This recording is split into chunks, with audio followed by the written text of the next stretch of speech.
Today, Steve, we've got Richard Ramos. Richard not only has been very successful in his for-profit company and his non-profit company, but he was also a very accomplished athlete, which I'm looking forward to because, there's more wisdom. I think you and I have always shared this thought. You learn more on the athletic field, the diamond, or the court than sometimes you do in life. You learn it sooner than you do in life. Amen. Wow, we're going to never believe this. We're on Spotify, we're on Apple, we're on Google. Go out there and listen to us. So we're excited about it. We're glad you're excited about it too. Muscles matter. We believe that, don't we, Steve? Yes. Yeah. I thank you for being the host today, and always enjoy being around you. And I love your shirts, and I love your social media. If you ever want to see somebody dance, Richard, you ought to watch this guy on his social medias. Richard Ramos is back with us, and Richard has done Lunch Break, which talks a little bit about his life. You guys know that who watch us. We thank you for that. He's also done Ministry Matters, where he's got a lot of brilliant ideas and concept that he's put into practice.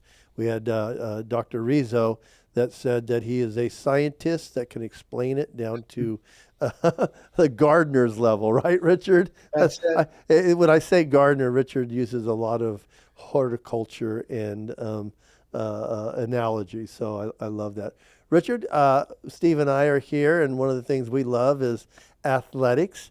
And you have had success in athletics. And why don't you talk to our audience just a little bit about how that's incorporated your life and how it's helped you? And I'm sure Steve and I will dig in. All right. Well, Tom and Steve, thanks for having me. Boy, that's my favorite subject. Well, one of my favorite subjects is sports. I mean, I love it. athletics, sports. I don't want to stop being an athlete. How's that? I still don't want to hang up the shoes. Well, yeah, that was hard for me when I stopped playing. That was hard.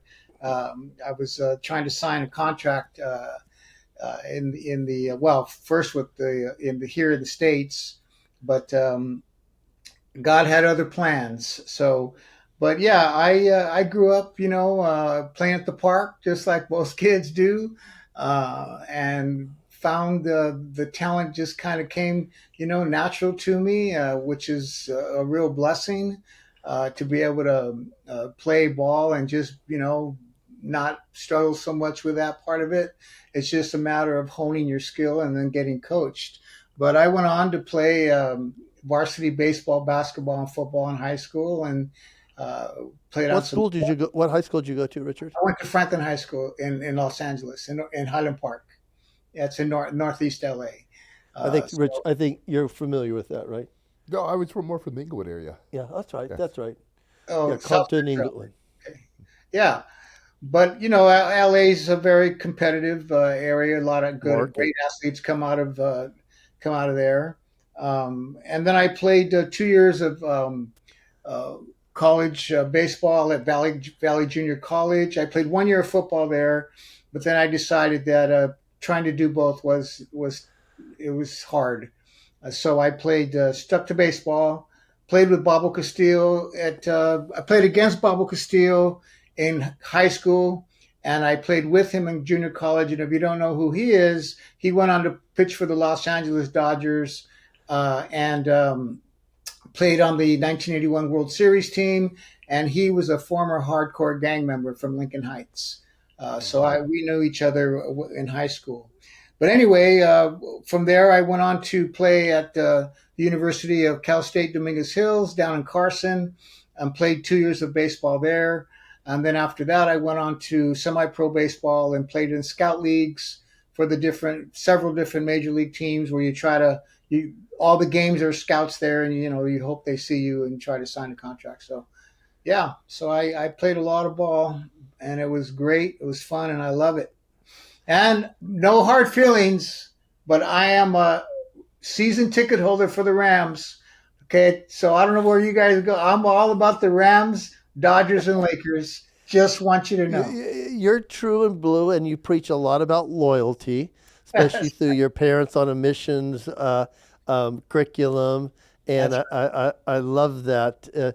One of the things I love about Richard Steve, and this says a lot about his philosophies, is that with his Latino coalition, he was able to successfully um, uh, encourage the Bush administration, the Obama administration, the Trump administration, and the Biden administration to give the Latino coalition money so he could distribute to other nonprofits. So he's, not only is he an athlete, he's got some negotiating skills Yes. and some wisdom in what he talks about as he works with that the gang stuff. Richard, through your experience now, looking back with your friends, were a lot of the athletes either going one way or the other? Like you talked about Bobo, in who he was a part of a gang, but also was a great baseball player. Do you see one going one way or the other in your current knowledge with gangs and Well, unfortunately, and you guys probably know this too, is you see a lot of guys that and women that had tremendous athletic ability, but they get caught up in either the drugs or the gang or something else or with other mm, avenues of life that they take, but they certainly had as much or more talent than I did. And I saw that a lot, as a matter of fact, guys that were so talented. As a matter of fact, one of the things you know about my story, Tom, I've been a correctional officer in two prisons. I was a correctional officer in San Luis Obispo State Prison for 1 year, and I was a correctional officer at the Federal Correctional Institute at Lompoc. And in there, as that's a whole nother story. But I saw so much talent in there. I mean, guys that were talented, whether it was with art, whether it was singing, playing instruments, or athletically. So yes, unfortunately, there's a lot of great athletes that just seem to go down the wrong road. get lost? We've seen that, right, Steve? I remember I went to the open tryouts for the LA Arena League, and Oh yeah, I was getting outran by guys in house shoes and cut off dickies, just blowing me out the water. I was like, and sure enough, that's what they were. They were just did time or ex game bangers.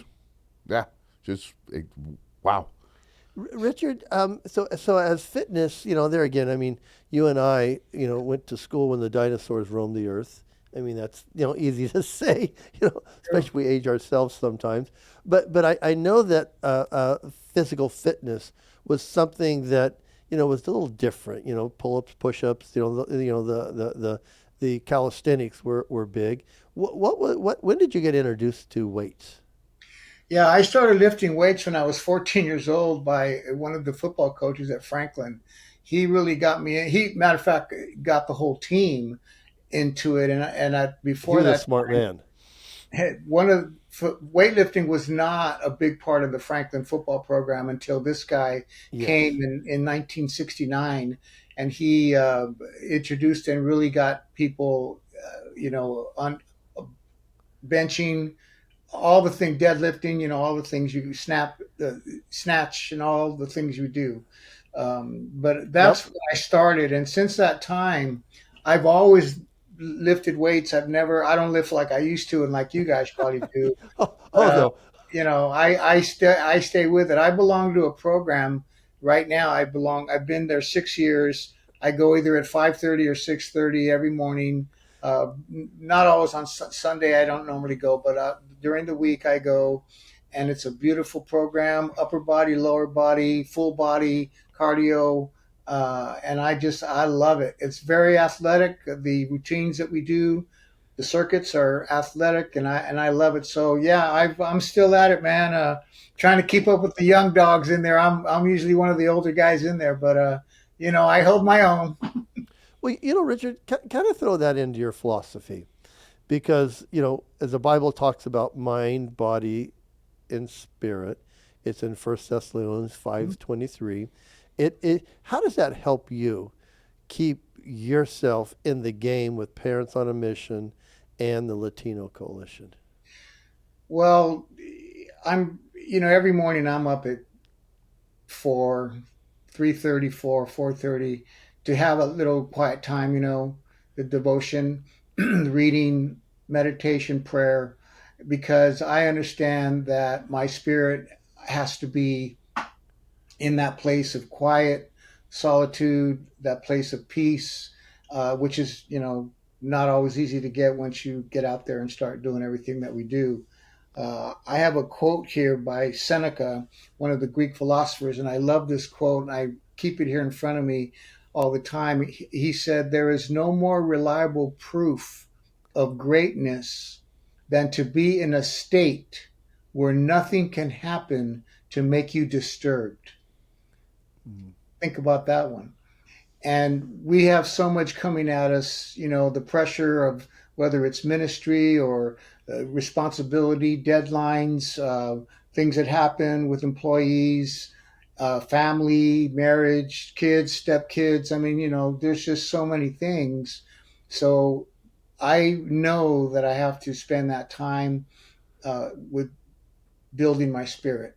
But along with that, we all know that what we put in our body, and Steve can speak to this as far as nutrition. Haven't always, and I still don't always eat great. Matter of fact, last night I had like 3 or 4 pieces of pizza. Sorry, Steve, don't get mad. But I try to. I'm very cognizant of understanding, the greens, the vegetables, the protein, the whatever. Fruits, all of those kinds of things are very, very important. And then just keeping your body toned, not, I'm not as toned as I'd like to be because sometimes I slack off and I don't, work out as much as I should, or I eat more than I should, or whatever it is. But I could say for the most part, I feel pretty good. I feel I'm in pretty good shape. Hey, let me tell you this. I recently did a 50-mile bike ride. How's that for Wow. a 68-year-old dude? And this was from Rosarito to Ensenada, and it was not easy. And I had to train here. My brother-in-law, he took me on training because you have to go up hills and up inclines. And man, it was a challenge. It was not easy. I got to say, it was not easy, but I completed it. And so there you go. How does that make you feel? I mean, Steve and I, talk about, as we're true ironheads. I don't like getting on the spin bike. I know. I was going there, Steve. Steve and I don't run a That's lot. air condition, a fan, and a television. Hey, Steve, let me tell you, the bike was my least favorite since program I belonged to. That was my least favorite thing. I Yeah. never liked getting on the bike, and I'm not a bicycle rider. Well, I wasn't. I am now. Now I enjoy riding my bike. But Ooh. until my brother-in-law, and he's been after me for years to go on this 50-mile ride, and so I finally did it. But Tom, how did it make me feel? I mean, it was a sense of accomplishment. It's like Yes. a bucket list. I did it. And then after you trained for it and prepared for it, you felt like you were able to do other things. I think Steve and I, we talk a lot about how functional fitness is important. When we were young, and of course you too, and I want to talk about some injuries, a lot of the things that will hamper older people is not being functional. Yes. And do you find that as you keep doing it, there's functional things that you're able to do that maybe you look across the table or the street or the business table that people your age can't do because they don't stay in shape. They don't stay chasing something like that. Yeah, it makes me kind of sad, actually. I like I said, I'll be 69 in October, and I don't know what 69 is supposed to feel like, but I don't feel. I feel good. I mean, Yeah. I'm running. I did the bike ride. I still do bike rides with my brother-in-law, and I just did a 45-mile bike ride the other day. I drove 45 miles. I don't even like doing that. So, I get hungry. but I do see people even younger than I am who, yeah, I feel kind of sad that they're not they're not taking care of their body. It gives us longevity, Steve, doesn't it? Well, this new generation, I mean, it's not even the new generation. The new push is against people being fit. It's a huge push now about not being fit. It's It's who we are. It's what we are. But we're wrong. If you read everything and go out there today, we're in the wrong, because we're shaming people because people can't ride 45 miles. so he's shaming somebody somewhere because they can't do it. Yeah. It's amazing that this society today has taken the easy road versus the hard. I don't understand it. Richard, when you work out there and you're dealing with the mentality, do you ever run into that where you said how positive it is to have a father in the home, and how kids who can choose one direction or the other, they want their loyalty to be given to their parents, and sometimes accomplishments actually help build that bond. My dad and I didn't have a great relationship at any time in my life except during my athletic accomplishments. And I saw that as I would keep growing, it drew a fondness together, and I never realized it. And that's what I love about even talking about with people like Richard, Steve, that know that there is a mental part of us that wants to stay connected with our parents first. But Richard, you talk about how we're in competition with the 4 M's every day. Every day. And one of those 4 M's, again, I know we've had Richard on lunch break and ministry matters. So talk about the 4 M's just even here. Well, yeah, it comes down to, discipline. We know that. And that's one of the great things about sports Yes. and teams is the discipline that it takes, the mental discipline. We know that, when you're at the highest level of your performance, 20% of it is physical, 80% of it is mental, that mental game. And so it crosses over into a family.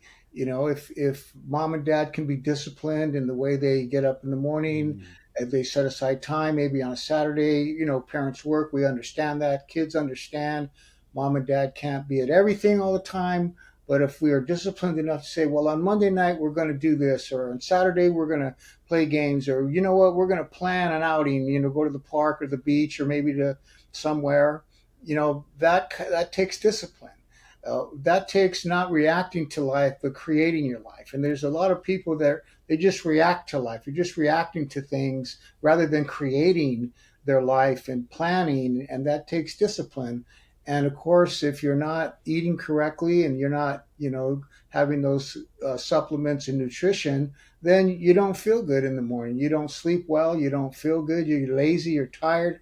And so now the kids need energy from you. And you don't have it.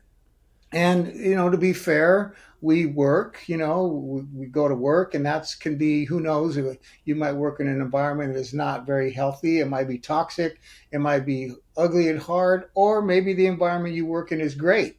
But the fact is you come home physically, mentally, fatigued, maybe tired. And so you have that attention deficit because if you've been focusing on something for a long period of time, automatically your attention, there's a deficit there, and then you have to kind of recharge yourself.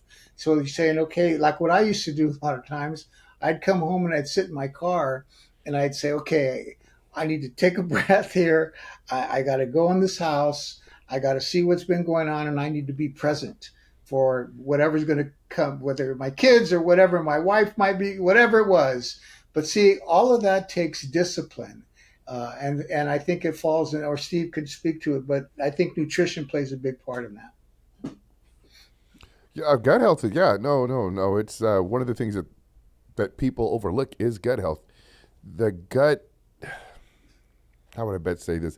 The gut is what sets off the brain, the mood, everything comes out. It's centered around the stomach, and it took years to understand how much everything is centered around the stomach. What you eat, what you put in, and it's like a car. If I have a high output car, I can't go down to Circle K and put 87 octane in it and expect that high octane car, that Dodge Hellcat to run at 1,000 horsepower on 87 Circle K. It's made to run that way. Yes. But if you aren't responsible or disciplined, like Richard said, yes, it's not going to perform the way it's meant to. Yes. And I think that carries into every area of life. Richard, when did you feel that you experienced your first injury? Can you? Um, I know when I tore my ACL, and I was 21, getting ready to turn 22, and I remembered that, and I remember I thought I was bulletproof until that moment. You know, well, I feel very fortunate to say that I have never experienced. I've never the only bone I've ever broken of all the, and I played years, basketball, football, everything, is just my finger. I've never broken a arm or leg or ankle. I've sprained my ankle many times, but aside from that, the one that stands out to me is why I stopped playing football. Matter of fact, to this day, it still bothers me. I can't if I'm limited in my shoulder here, range uh, of motion. the range of motion because of in football, we were doing a drill and I hit a guy with coming up, and it just kind of popped something there, and I couldn't Buckles. play. I had to go to my baseball coach, and he was pissed. And I told him I can't throw. I'm going to be out for a little while, and he was mad that well, maybe you shouldn't be playing football. And I'm like, yeah, but that's Why is that always a solution? Yeah. yeah. Hey, sounds So like a plan to me. I didn't go the next year. Matter of fact, the next year the football coach got mad at me because Ramos, where you been? And I said, hey, coach, I'm sorry, I got to stick to baseball. And he was upset. That coach won. You lost. He won. But that's the one injury that still to this day bothers me, and it always stands out in my mind. And I kind of, maybe I shouldn't have been out there trying to play football. Well, that's what I was getting to because I think Steve and I always talk about how that younger us carries over into the older us. Because I love it that you're still, living in this body where right now you probably pushed up and you kind of felt it, and you've lived through it, Yeah, but I but did. but you've adapted. you Yeah, know for and, sure. and I think, Steve, that's sometimes the thing that people, well, I play golf but I can't swing anymore, so I'll just quit. Well, I love the fact that you've done something that you've never thought about doing before in your athletic career, but now you're finding it that it's beneficial. Yes. Yeah, you can't let something, you can't let an injury define you. Yes. You have to continue. And that's why I love you've got something that's hampered you pretty much probably daily. We'll wake up, and my injuries at nighttime remind me of that I've injured them. If I roll over, I go, oh. Tiffany goes, you okay? I go, no, that happened 40 years ago. It's just still bothering me to this day. I can't sleep on my left side. I cannot keep my arm up too long if I'm have it around the shoulder like my wife or something like that. Yeah, it bothers me every day. These two fingers go numb on me if I sleep on my shoulder, and I'll wake up and Tiffany goes, you should have that looked at. I go, yeah, that would have been a good idea 40 years ago, but I'm living with it. But I love old athletes because they seem to take a persona or an idea with them in what they end up doing even later on. And I love Right. that you're doing something at 68 right now, Yep. and like you're saying, hey, I'm not the youngest pup on the in the litter when I come to the gym in the morning, but I'm gonna still give you the best. He rode 50 miles on a bike. I know. I know 12-year-olds that wouldn't want to do that. They've tons of energy. Yeah. Well, and I like the fact that you get up in the morning and you put a few things in place that help you throughout the day. Yeah, that's where I think as an athlete, if you're not disciplined as an athlete, I mean, you're not gonna perform at your peak. And I talk in Parents on a Mission about peak potential and how Mm. that as a human being created in the image of God, there's a peak potential that we have. We're not perfect, but we can have perfect days. It's possible to have a perfect day, a perfect night where you were sound the whole time. You didn't say the wrong thing, do the wrong thing, react in a negative way, but you went through the day and you felt like, hey, I did well today. I performed at peak potential. And it's easy to perform at peak potential when nothing goes wrong, when there's no hassle, when there's no negativity, when there's no disruption or whatever.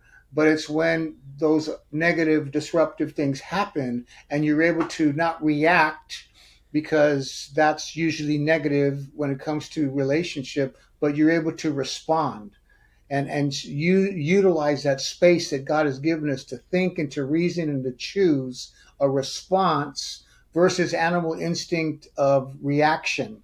And animal instinct and reaction is good for survival, but it's usually in relationships, it's not good. Because if you push me, I push you, slap me, I slap you, you cut me off, I flip you off, reaction. But if we respond in human relationship when things come at us, that's performing at peak potential. And that's not going to happen if you're not disciplining yourself in your mind, in your thoughts, in your speech, etc. And there's that mind body connection, because you to work out all the time takes discipline. You guys know that. I love the fact that we realize there is a correlation. Because, Steve, how many times do you deal with people that when they come into you, they come into your shop, you come in to get your advice, the fix for you is obvious, and it's not obvious to them. And it seems like we're talking about apples and oranges, but we're not. No, it's easy when you can. Most people don't, like, back to the gut. Most people don't understand how important that nutrition is. It's just amazing. Like when I coach people for the shows, you can tell right away. It's automatic. Like, oh, you're not on the diet. It's just an automatic figure out. Like nothing's changing. You didn't eat what I told you to eat. I can see it. Like Richard said, you probably had a lot of reaction that week. Yes. Where they had chocolate because, they're stressed. Their animal instinct kicked in. Yes, it just did. So you just ate what was there. And I think Richard's saying the discipline is to not. But there again, I do believe there's our audiences out there. In this show we do talk about the idea of challenging yourself through bike riding, Right. through doing something that you don't normally say, hey, that's what I want to do. Getting up in the morning, meditating, getting up in the morning, Steve. And what time you hit the gym in the morning? Generally, I'm there somewhere about 6:30 a.m. to 7:30. And that's kind of There you go. It's like and I think I shared this with somebody the other day. They go, why do you get up early and go to the gym early? I go, well, it's really not the motivation to go to the gym early, but I've got a Bible study at 7. And that means I got to be done with the gym by Bible study, because that means I got to go to work. And it's kind of one begets the next. So it is a discipline, but it all has a trajectory to something. And if I get my muscles working and my brain working, I go to the Bible study, I align my spirit, then I get out and I am responsible because I have to provide. And so it's like it's practical. Oh, you still work out. Well, yeah, I'm always going to work out. I'm like you, Richard. That old athlete is not going to just go out to pasture. Have you guys, have either one of you heard of 75 Hard, the program 75 Hard? I have not. Have you, Steve? This I've guy's heard it, but I'm not sure what it is. I challenged myself. I challenged myself to complete that one too. And this guy, his name is Andy Frischella, and he was inspired by the Iron Cowboy. You know about him? The guy that did a triathlon for 50 days in a row in 50 states, all 50 states. And, the bike ride, swim, and run. And this guy is phenomenal. I think his name is Lawrence something or other. But he was inspired by him. He wanted to get back in shape. And he said, well, I have 75 days till this wedding of my friend. So that's why he calls it 75 Hard. If you commit to it and you miss one day of the 5 things you got to do, you got to start all over again. So somebody had told me about it, and I thought, wow, that's really a commitment. For 75 days in a row, number one, you choose some kind of healthy eating. not a diet, just that you're going to cut out. Like I cut out the cheese and pizza and sugar and a bunch of things that I bread. I said I'm not going to eat none of those things. That's number one. For 75 days in a row, you got to be committed to that. Second thing, you got to take a picture of your body every day, not can't miss every day, so you can see your progress. Number three, you have to drink a gallon of water every day for Ooh, that's a good 75 one, days Steve. straight. Number four, you have to read 10 pages a day of some kind of inspirational something or other. Number five, you have to work out twice, 45 minutes to twice a day, but one of them has to be outside. That's where I started riding my bike. So I go to my program told you about. I already go to that, but my second workout every day for 75 days was riding my bike, and then the sixth one is no alcohol for the whole time. No, no. If you have a glass of beer or wine or whatever, none of that for 70. So you have to do all six of those things for 75 days in a row, and I did it. Wow. What was the change that you saw? Uh, Inches and pounds, and muscle, because I was working out still. So more muscle, lean muscle. Lost inches. I think I lost like 20 something pounds, and Wow. lost weight in inches. How much time did you spend outside before this? I'm working out hardly at all. I mean, I'm always outside. I'm a He beach lives in guy. Santa Barbara, Yeah, so I live in Santa Okay. Barbara, I was so gonna say I'm always outside at the beach or something. because the sun. Well, okay. I was gonna Yeah, say because that increase of sunlight would increase vitality, but you do live at the beach, so there went that thought. I'd be yeah, outside more too if I lived at the beach. This is Bakersfield. I'm we not would going be in better outside. shape too, Yes, because well, I've seen Steve, you. yes. I remember might. though, I don't know if you know this, Steve. I lived in Bakersfield for 9 years, so I You know did. I know Yes, what I'm not you. going outside. Well, Steve, us being outside would encourage us to look better, because I've seen you. I'm enjoying your pictures that you're putting out on TikTok right now. So we would probably look more like that. Well, because I might actually bike 50 miles if I lived in the beach. I would walk long farther. It would So, be nice and cool. I wouldn't die of a heat stroke. Steve, why don't you wrap it up with Richard, and then Richard will give you the last comments. You know, I was listening, and I want to fall back on some of the things because we do have a lot of people that do listen to the show. Um, I want to fall back and ask for about 5 minutes of your time to explain some of the things you did. I don't know if you guys did it on the other show, so I may not be privy to No, that go ahead. information. How you helped the nonprofit organizations through the different presidencies, because so many people out there, they push minorities to have things, but they don't teach minorities how to do it. So Right. I think that's a great thing. So if you could spend 5 minutes just laying out a quick, and I'm asking you to do it quick, an overlay of something that people out there that are looking to start a business or currently have a business that may not realize that's available to them. Yeah, well, starting a for-profit business, that's more entrepreneurial, and that just takes the ability to well, you have to have a why that's bigger than your what. Your why, you got to know why you're doing, and that's true of nonprofit too. But you always got to know why you're doing what you're doing. The why always needs to be bigger than what you do. What you do is one thing. Why you do it, that's what keeps you going. You do the investment and the risk. So that's for entrepreneurs. As far as nonprofit goes, we need more people who have the heart and compassion to reach out to the marginalized, the down and out, the minorities. Most barrios and minority neighborhoods are under resourced, and that's why the nonprofit is so important. So when I found out that those nonprofits were not being equally funded, that's when I decided, no, that cannot be. But when I asked the question, well, why are they not receiving this funding? The answer was they don't know what to do and where to go.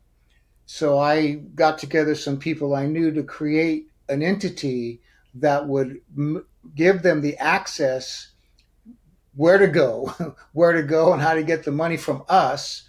So we're an intermediary is like a middleman.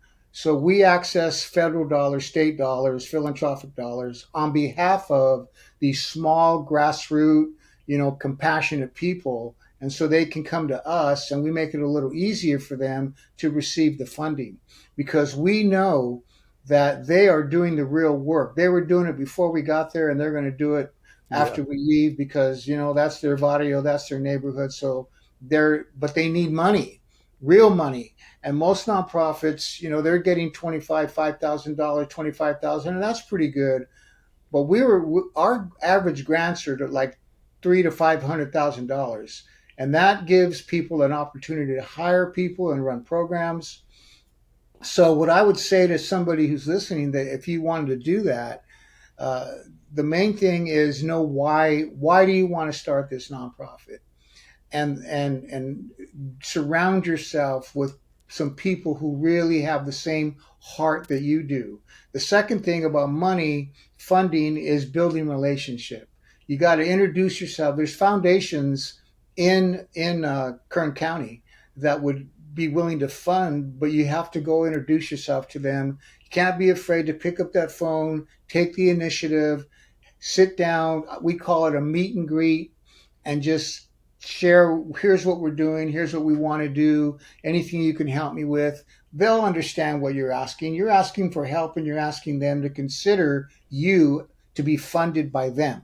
And as Tom said, I've done that at the national level, state level, community level.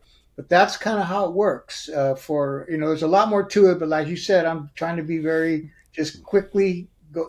Those are two key things: know why you're doing it, and then build relationship with funding entities.